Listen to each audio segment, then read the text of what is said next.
saya mau mengatakan kalau Anda itu pengen kaya, pengen apa, maksud saya ya jangan jadi politisi, jadi aja pengusaha atau jadi eksekutif di perusahaan. Maka kalau saya bilang mau pansos lebih cepat, ya masuknya harus kayak partai sebagai P3. Kalau saya jadi penguasa partai atau petinggi partai, maka yang lain itu harus memperlakukan saya seperti komandan, juragan, dan yang lain adalah anak buah. Tidak akan diizinkan di perusahaan manapun, apalagi perusahaan multinasional, kemudian eksekutifnya juga menjadi politisi atau aktivis partai politik. Bukannya banyak sekarang gitu? Dan enggak, kalau perusahaan pribadi tidak masalah. Oh, tidak masalah, Pak ya? Kalau seorang Haritanu ya nggak masalah, itu perusahaan-perusahaan dia.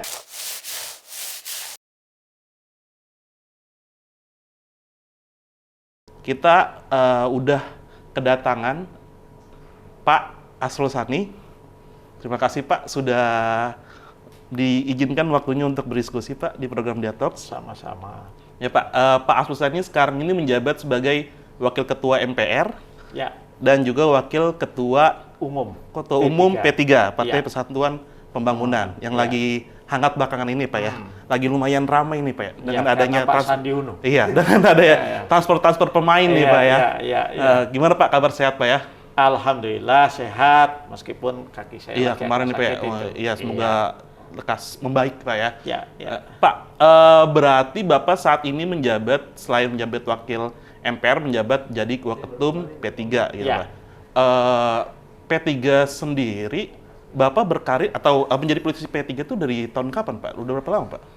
Iya, saya ini background-nya sebetulnya bukan politisi karir ya, sebagaimana banyak dari teman-teman politisi sekarang gitu kan, yang memang kemudian dari mahasiswa jadi aktivis, terus setelah itu juga tetap aktif, dan kemudian langsung masuk ke dunia politik.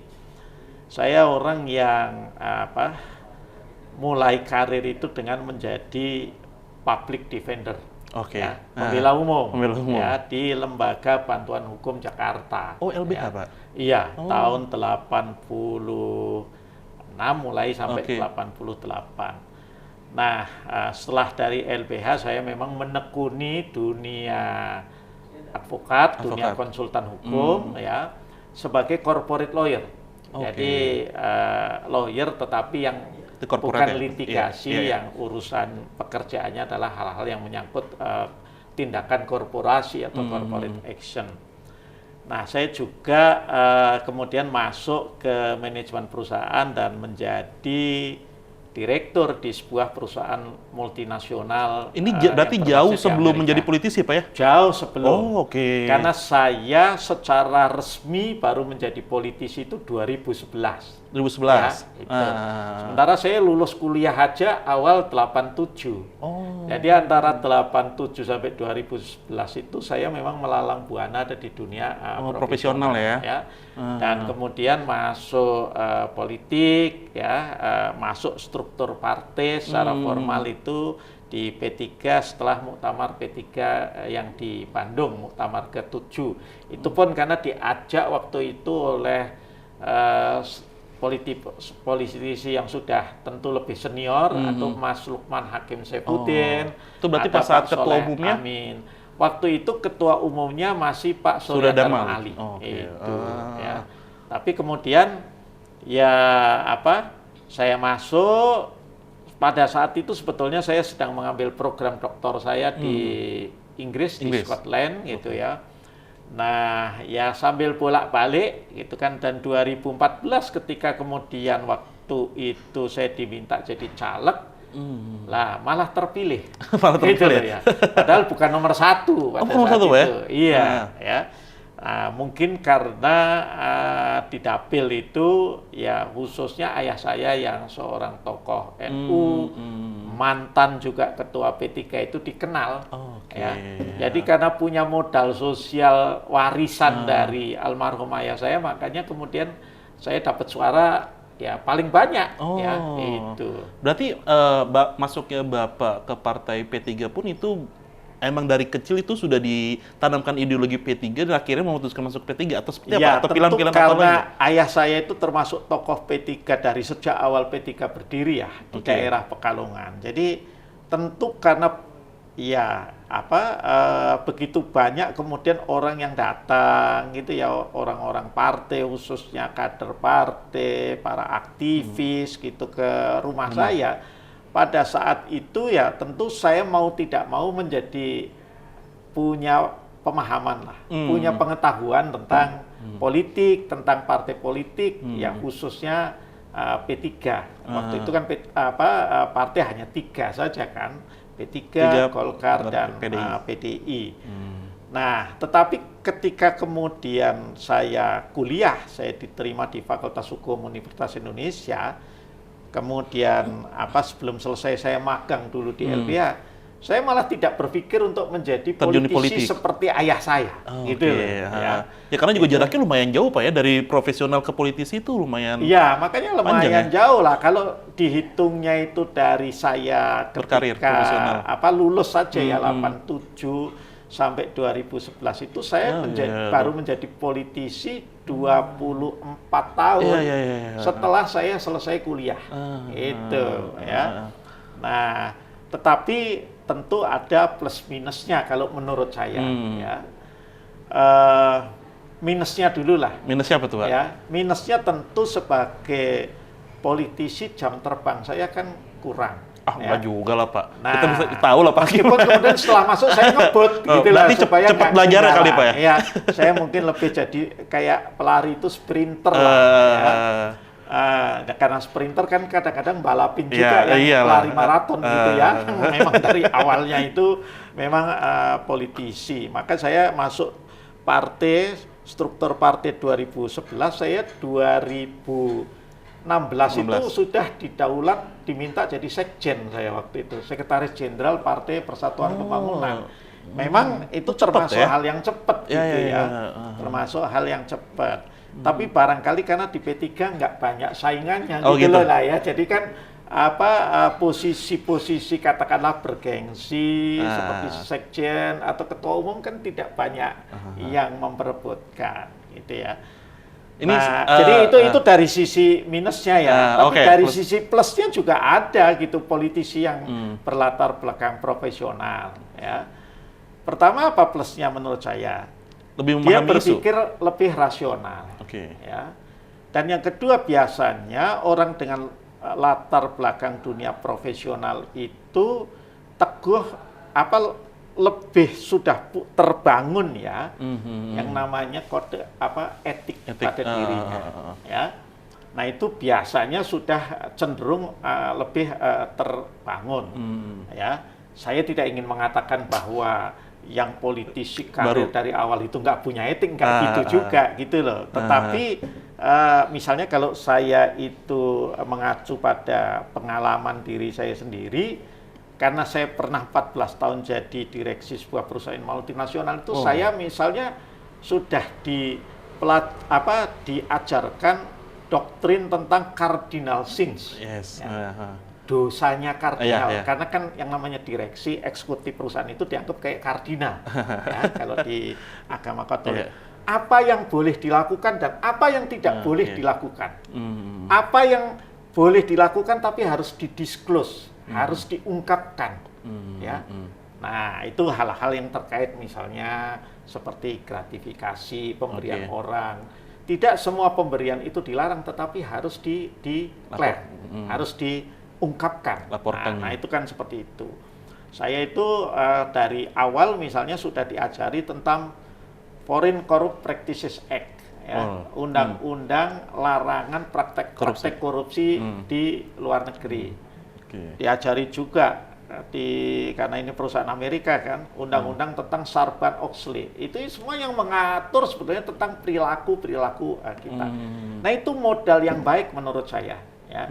Jadi ketika kita kemudian masuk ke dunia politik, harus diakui ya, dunia politik kita itu saringannya itu longgar.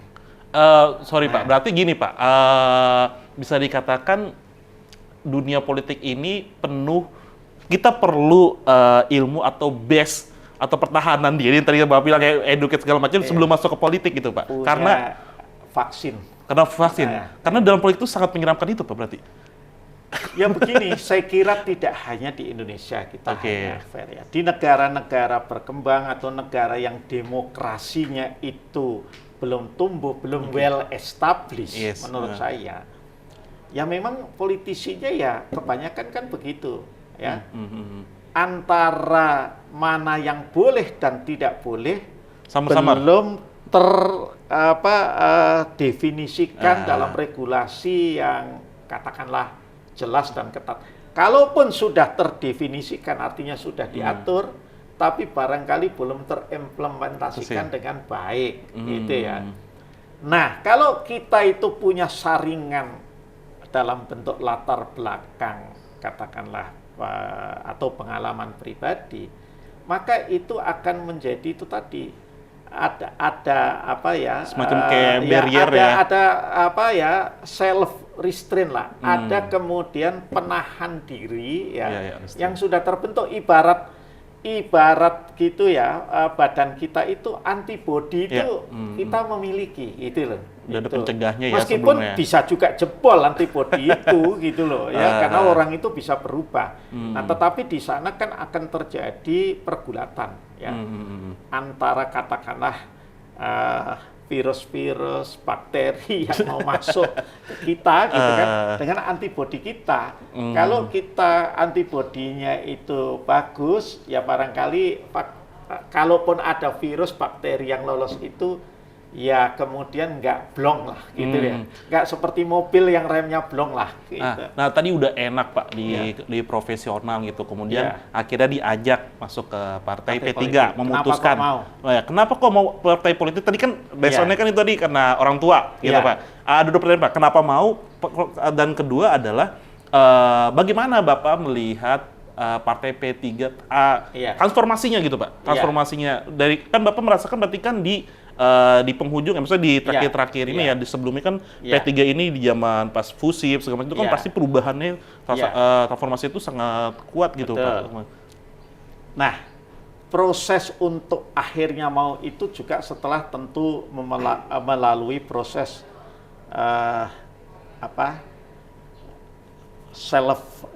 inilah ya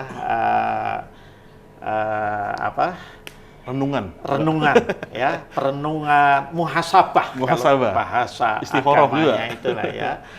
Nah, jadi itu juga lama. Karena apa? Ketika saya memutuskan masuk dunia politik berarti saya harus resign.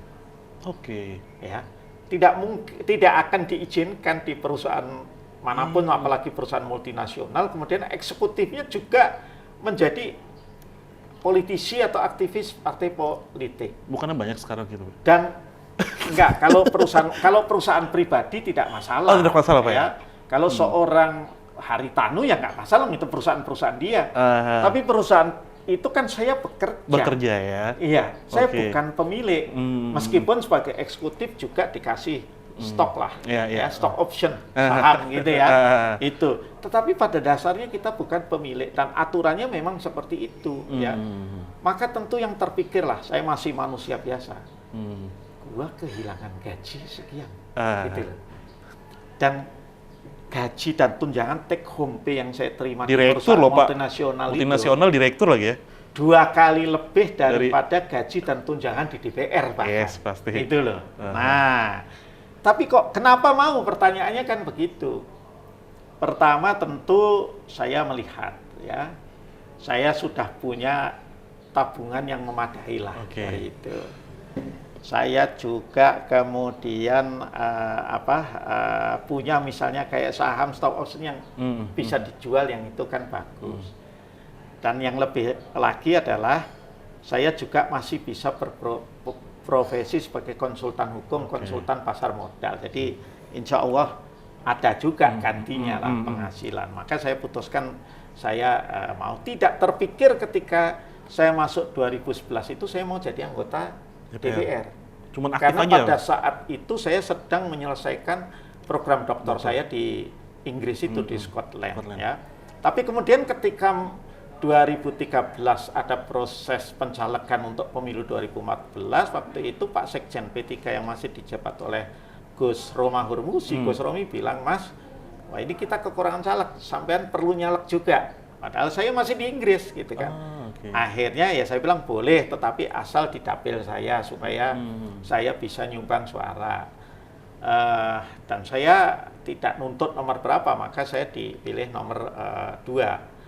Nah, saya hanya baru kemudian benar-benar bekerja intensif itu 6 bulan sebelum pemilu. Tapi saya tidak mengalami kesulitan untuk sosialisasi karena saya punya modal sosial yang terbentuk seperti saya katakan tadi dari almarhum ayah saya yang memang tokoh NU, tokoh P3 di daerah Pekalongan. Gitu. Nah, itu Pak, bagaimana Bapak sekarang melihat eksistensi tadi Pak, partai P3 itu Pak, lihat kan yang tadi di awal saya katakan based on penelitian survei LSI mengatakan bahwasannya partai Islam untuk 2024 ini terancam ataupun menurunlah tingkat keterpilihannya dan bakalan bisa tidak mencapai ambang batas parlemen tersebut gitu Pak. Ya memang itu adalah fakta yang tidak bisa kita nafikan. Ya. Maka bagi saya itu adalah sebuah tantangan. Yes, challenge. Ya. Kalau saya hanya ingin sekedar jadi politisi atau jadi anggota DPR, barangkali saya nggak milih P3. Ya, saya milih partai yang lain aja, partai nasionalis. Tapi ketika saya melihat bahwa ada tren, ya setelah memang kita memilih sistem demokrasi yang partai itu tidak dibatasi asal memenuhi syarat undang-undang, ya maka mau tak mau ada partai yang terancam, dan partai lama yang paling terancam tentu adalah kan P3. Golkar pun ada penurunan, tetapi tentu kemudian bisa lebih ditahan, tahan lah ya begitu.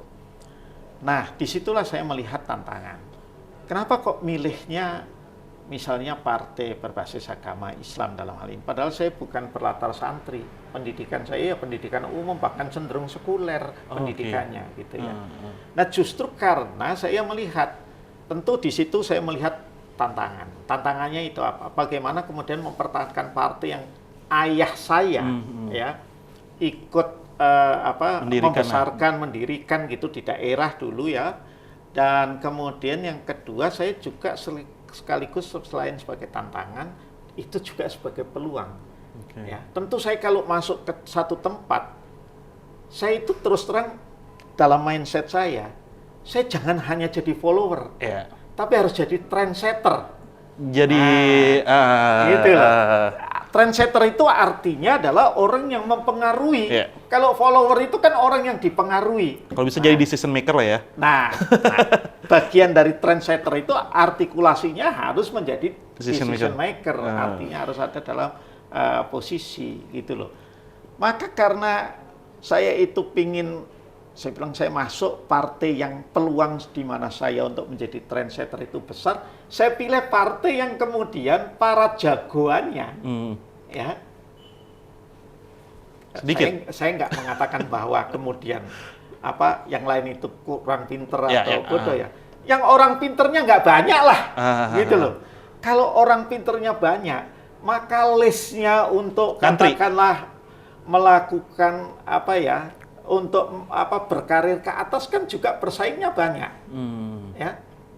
Untuk kalau sekarang bahasa sekarang untuk pansos. Nah, panjat sosial itu juga akan lebih susah gitu loh, karena yang pansos juga banyak gitu loh. Maka itulah ya.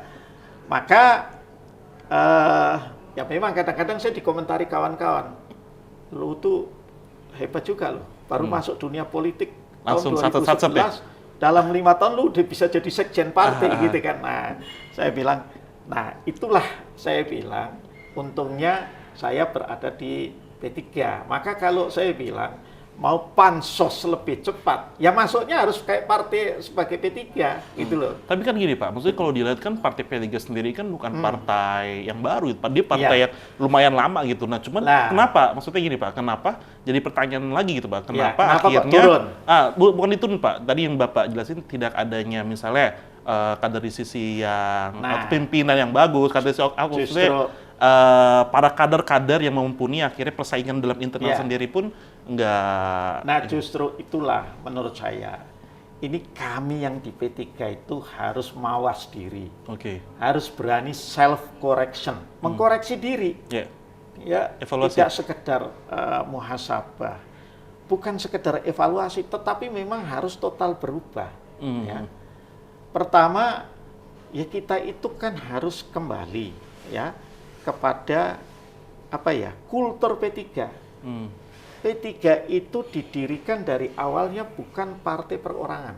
Ini mohon maaf, bukan misalnya partai kader yang terpersonifikasi dengan orang. P3 itu terpersonifikasinya dengan lambang, dengan Ka'bah. Kan berbeda dengan misalnya kalau Gerindra dengan Pak Prabowo, Nasdem dengan Pak Surya, Perindo dengan Pak Haritanu gitu.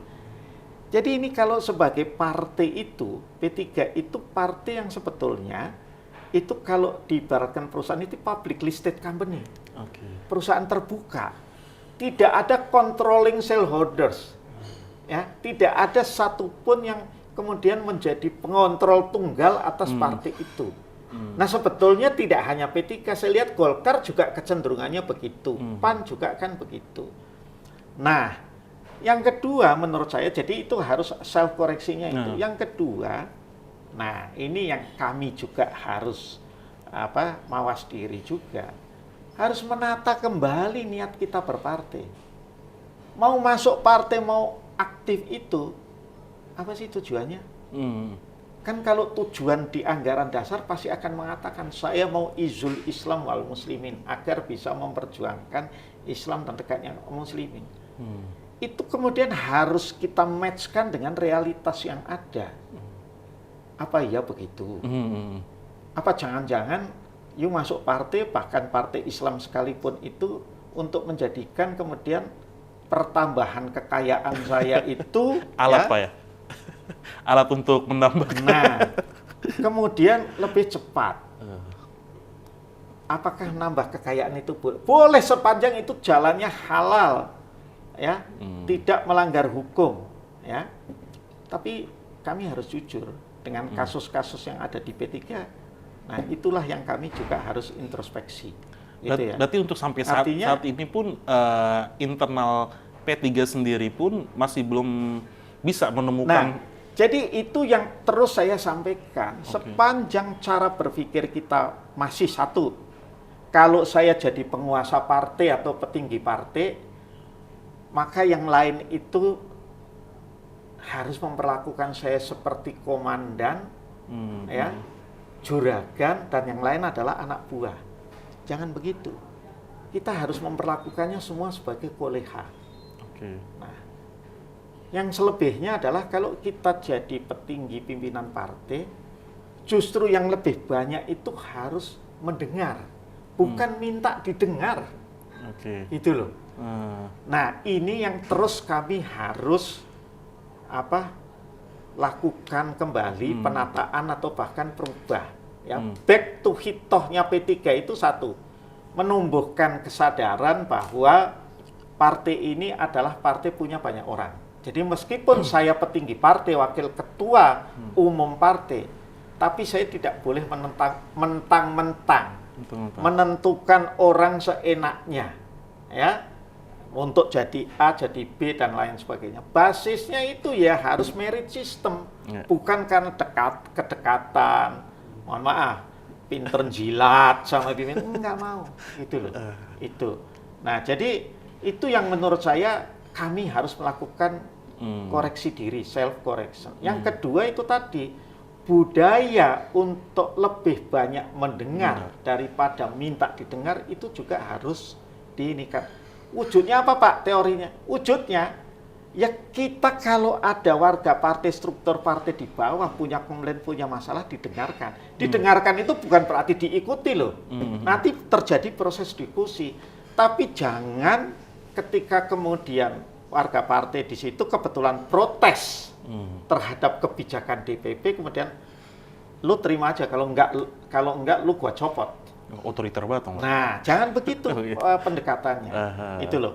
Atau misalnya me-SK-kan orang dasarnya udah yang ini aja lah, ini nurut.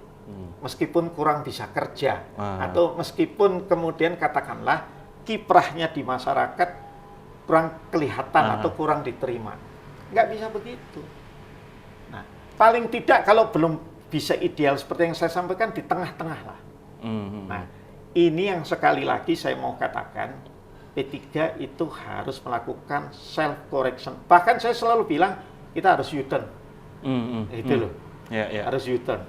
Itu. Nah, ini yang bagi saya, kalau P3 mau survive ke depan, ya itu yang harus dilakukan. Berarti saat ini Pak, apa yang lagi sedang dikerjakan oleh P3 untuk yang tadi hal tadi kecemasan yang tadi Bapak sudah bilang kan gitu.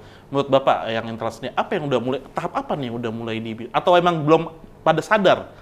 Di dalam gini, kesadaran ada, tetapi kemudian mengartikulasikan, mengimplementasikan, ya itu tadi, misalnya budaya lebih banyak mendengar daripada minta didengar, itu kan memang bukan hal yang gampang, ya. Dan bahkan untuk diri saya sendiri kadang-kadang juga tidak mudah, gitu loh. Bayanginlah, misalnya saya orang yang wakil ketua MPR, pendidikannya S3 terus harus dengerin temen yang dari daerah yang barangkali cuma SMA, cuma apa dan segala macam. Tapi ya saya kan berusaha selalu menegur, mengingatkan diri saya sendiri, lu nggak boleh begitu. Karena Islam sendiri itu mengajarkan itu untuk selalu melihat makola, apa yang dikatakan, bukan mangkola, bukan siapa yang mengatakan. Itu loh. Nah itu kan selalu. Maka ya tadi misalnya, Anda lihat sendiri, saya pagi-pagi itu orang, ya saya layani aja kalau saya ada waktu. Kalau saya nggak ada waktu, ya saya bilang, oke, kalau mau nunggu boleh, nanti saya ada rapat dulu, nanti saya kembali. Itu harus. Ya. Jadi pimpinan partai itu jangan tidak mau ditemui orang karena atas nama misalnya privasi terganggu dan lain sebagainya. Nah ini yang kami harus tata kembali. Yang dulu itu ada, bukannya tidak ada. Zaman para senior itu, ya saya tidak tahu persis karena kan misalnya dulu saya misalnya ketika ayah saya ketua DPC P3 Pekalongan. Saya diajak ayah saya ke rumahnya Gus Dur, Ketua Umum PBNU saat itu. Gus Dur itu mau melayani ayah saya ngobrol, ya berlama-lama, ya gitu kan. Sepanjang beliaunya ada waktu tentu ya. Kemudian ketemu dengan pimpinan partai pada saat itulah ya. Itu juga tokoh-tokoh itu ya. Waktu itu masih Pak Naro, tapi saya misalnya ke Pak Imam Sohwan, ke Pak Karmani, gitu kan tokoh-tokoh partai yang itu sangat terbuka ya. Nah, yang paling penting yang berikutnya lagi itu tadi jaring pengamannya itu adalah yang terkait dengan itu tadi pertumbuhan kekayaan kita itu loh. Ya, saya mau mengatakan kalau Anda itu pengen kaya, pengen apa, maksud saya, ya jangan jadi politisi, jadi aja pengusaha. Atau jadi eksekutif di perusahaan yang besar lah, multinasional gitu loh. Tapi kalau kemudian jadi politisi, tiba-tiba 5 tahun yang lalu masih turun naik kendaraan umum, kok sekarang tiba-tiba sudah Lexus atau lain sebagainya. Kalau dia punya perusahaan sah saja. Gitu. Tapi kalau juga penghasilannya satu-satunya juga dari politisi gitu kan. Dipertanyakan dong Pak. Nah, itu yang harus mempertanyakan diri kita sendiri. Berarti Pak, maksudnya kalau kita flashback Pak, meskipun Bapak baru aktif dulu, pasti kan otomatis Bapak juga